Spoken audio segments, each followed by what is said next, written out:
College ছাত্রীর পরীক্ষার দিন উপস্থিত থাকা সত্ত্বেও অনুপস্থিত লেখার অভিযোগ কলেজ কর্তৃপক্ষের বিরুদ্ধে। এই ঘটনায় ছাত্রী ও তার পরিবারের সদস্যরা কলেজে ক্ষোভ দেখান।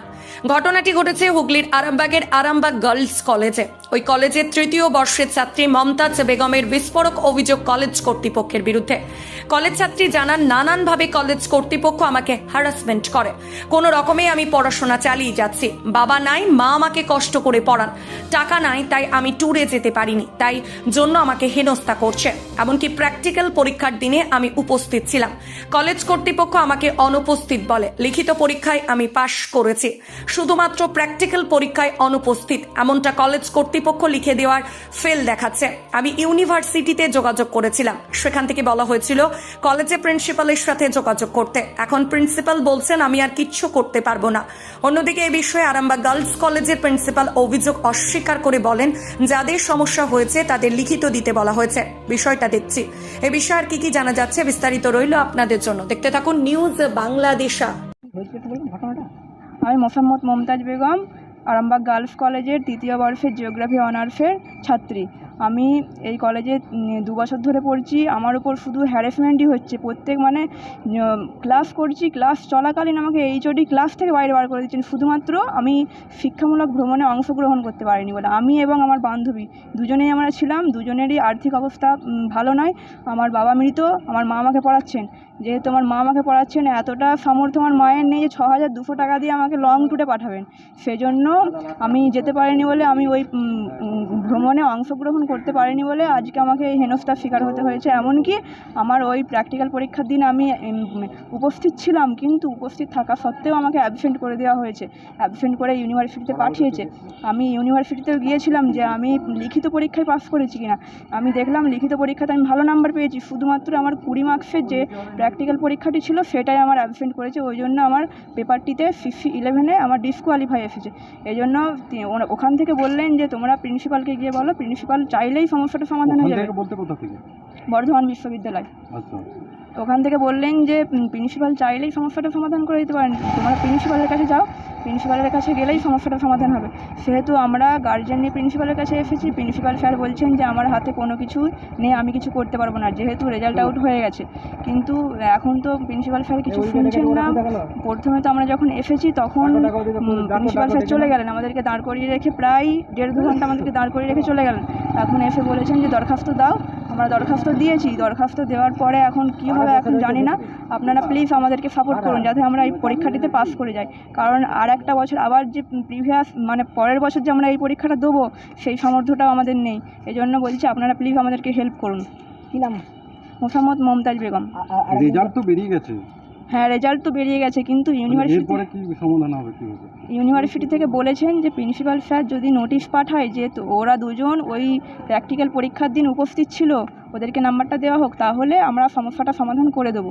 এটাই আমাদেরকে ইউনিভার্সিটি থেকে বলা হয়েছে। ওই জন্য আমরা আজকে প্রিন্সিপাল স্যারের কাছে এসেছি। প্রিন্সিপাল তো বলছে যে যারা ভূগোল নিয়েছিল তাদেরকে তো প্র্যাকটিক্যাল করতেই হবে, কিন্তু যদি কারোর আর্থিক সমস্যা থাকে বা কোনো মেডিকেল বা কোনো তার শারীরিক সমস্যা থাকে তাহলে এক্ষেত্রে ওটা মানা যায়। কিন্তু আমাদের ইউনিভার্সিটি থেকে এরকম কোনো বলা নেই যে লং ট্যুরে যেতে হবে, লং ট্যুরে গিয়ে প্র্যাকটিক্যালটা করতেই হবে, এরকম কোনো কিছু বলা নেই। বলা আছে যে তোমার আশপাশের কোনো এলাকা থেকে প্র্যাকটিক্যালটা করে নেবে, কিন্তু আমাদের সেরকম আমাদের ডিপার্টমেন্টের স্যাররা কোনোভাবেই কোনো কিছু করায়নি। আর এখন বলছেন যে আমরা করতে দিয়েছিলাম, তোমরা করোনি। বিষয়টা হয়েছে এখানে প্র্যাকটিক্যালের জন্য আমার এক ভাগ্নি অসহায় এই কলেজে, এই গার্লস কলেজে এখানে ভর্তি হয়ে প্র্যাকটিক্যালের জন্য সমস্ত রেজাল্ট ভালো, অঙ্ক ভালো, সবই ভালো, হার জায়গায় আমরা দেখিয়েছি, বড় বড় ইউনিভার্সিটিও দেখিয়েছি। তো যার জন্য এখানে যে প্র্যাকটিক্যালে যেতে হবে, তো ওনার শারীরিক যে কোনো কারণবশতির জন্য উনি প্র্যাকটিক্যালি যেতে পারেননি। প্রিন্সিপাল স্যারকে উনি দরখাস্ত দিয়েছিলেন, তার একটা 2 কপি এসডিও জমা দিয়েছিলেন। তো সেই কথাটা আমি এখন প্রিন্সিপাল স্যারকে বললাম যে আমার ভাগ্নি এই যে 2টো ছাত্রী আছে, এনারা তো আপনাদেরকে অভিযোগ দিয়েছিল, আপনার টেবিলে রেখে গেছে, তাহলে সেই টেবিলে রেখে যাওয়া অভিযোগের রিসিভ কপি আপনি কেন দেননি? এই ভুলটা কেন করেছেন? আপনি তো এখন মিথ্যে বলে পাল্টি হতে পারেন। তো সেই আমার একটা 2 কপি এসডিও আমি জমা দিয়েছি, এসডিও তো আমি জমা দিয়েছি, তো তাহলে সেইটা তুলে এনে দেখাবো। এখন উনি বলছেন না আমায় দরখাস্ত দিন। আমি দরখাস্ত দিলেও তো আপনার কাছে কোনো রিসিভ কপি দেওয়ার ব্যবস্থা রাখেননি কেন? এত বড় ডিসিপ্লিন কলেজে কেন রাখেননি? এই সব সমস্যা। তো এখন আমি যে নতিজায় পৌঁছচ্ছি, এখন তো এই জিনিসটাকে ক্যাচা করলে হবে না, কারণ কিছু বা অন্যান্য স্যারকেও জিজ্ঞাসা করলাম যে প্রেজেন্ট থাকা সত্ত্বেও একটা বাচ্চা অ্যাবসেন্ট কী করে হতে পারে, কে লিখতে বাধ্য করলো, কোন জ্বর, কোন জায়গায় গিয়ে এই জ্বরটা ফেসে আছে। প্রায় কলেজে এটা দেখা যায় পশ্চিমবঙ্গে, খালি এটা বলে নাই, বিভিন্ন রকম কলেজে দেখা যায় যে প্রত্যেকটা বাচ্চার সঙ্গে কোনো না কোনো এরকম দুর্ঘটনার শিকার কেন আমাদের বাচ্চাদেরকে হতে হয়। এই প্রশ্নের উত্তর কোথায় পাবো? যার জন্য আমরা ছুটে এখানে এসেছি কিছু সলিউশনের জন্য, কিভাবে এখানে উদ্ধার করা যায়। এরকম প্রায় ছেলে শোনা যায়, খালি এখানে বলে নয়, আমি বিভিন্ন জায়গায় শুনেছি একই সমস্যা। তিনটে বাচ্চার সাথে হয়েছে। 3টে বর্ষের ভূগোল বিভাগের এক ছাত্রী, তাকে ফেল করিয়ে দেওয়া হয়েছে এমন একটা অভিযোগ শিক্ষামূলক ভ্রমণে না যাওয়ার জন্য, কি বলবেন? না, প্রতিষ্ঠান বা শিক্ষক কেউ কখনো কোনো ছাত্রীকে ফেল করিয়ে দেবে এটা মানসিকতা নিয়ে তো কলেজ চলে না। কলেজে এই মানসিকতা কারো থাকবে কেন? সবসময় জানতে হবে যে যে ছাত্রীরা বলছে তাদের সঙ্গে আমিও কথা বলেছি, তারা আমার কাছে এসেছিল, তাদের লিখিত দিতে বলেছি।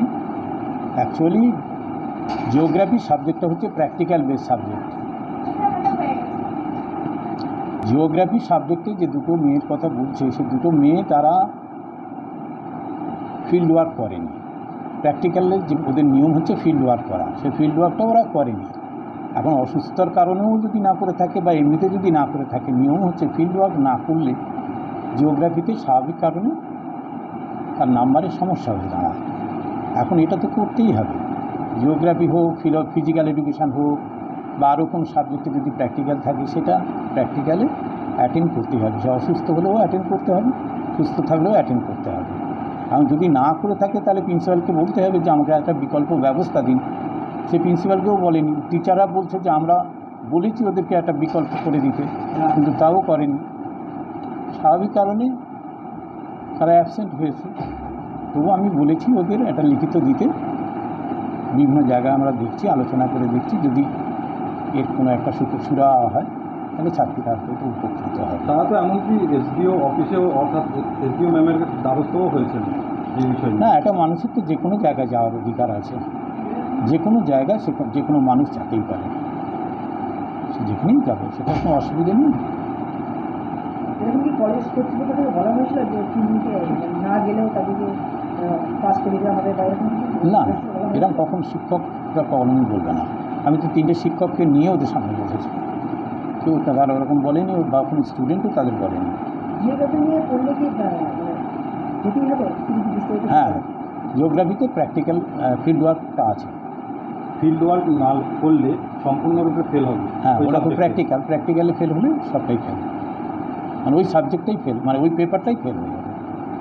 আমার নামও ডক্টর সৈয়দ সাজিদুল ইসলাম, অধ্যক্ষ, আরামবাগ গার্লস কলেজ। মালতীমাতা হাইস্কিং মিল আপনাদের জন্য নিয়ে এসেছে সম্পূর্ণ ঘরোয়া পদ্ধতিতে চাতালে শুকিয়ে তৈরি কৃষ্ণভোগ মিনিকেট, ডহর, বাঁশকাঠি, মহারাজা জিরাকাঠি ও দুধেশ্বরীর মতো উন্নত কোয়ালিটির চাল।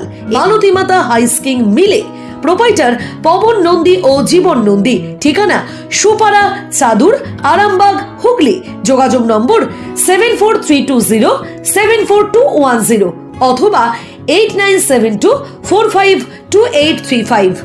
আরামবাগ মতিলাল টেলিশপ ও স্যামসাং সার্ভিস সেন্টার, অনলাইন বা যে কোনো দোকানের থেকে সস্তা। আপনাদের সকলের প্রিয় মতিলাল মোবাইল, তাই আজই আসুন। পুরানো মোবাইল সারানোর চেয়ে বেশি দামে এক্সচেঞ্জ, 0% ইন্টারেস্টে, 0 ডাউন পেমেন্ট, 0 কস্টে মোবাইল ফাইন্যান্সের সুবিধা। আমাদের ঠিকানা পুরাতন বাজার, আরামবাগ হেডপোস্ট অফিসের বিপরীতে, আরামবাগ, হুগলি। আমাদের যোগাযোগ নাম্বার 7001304430।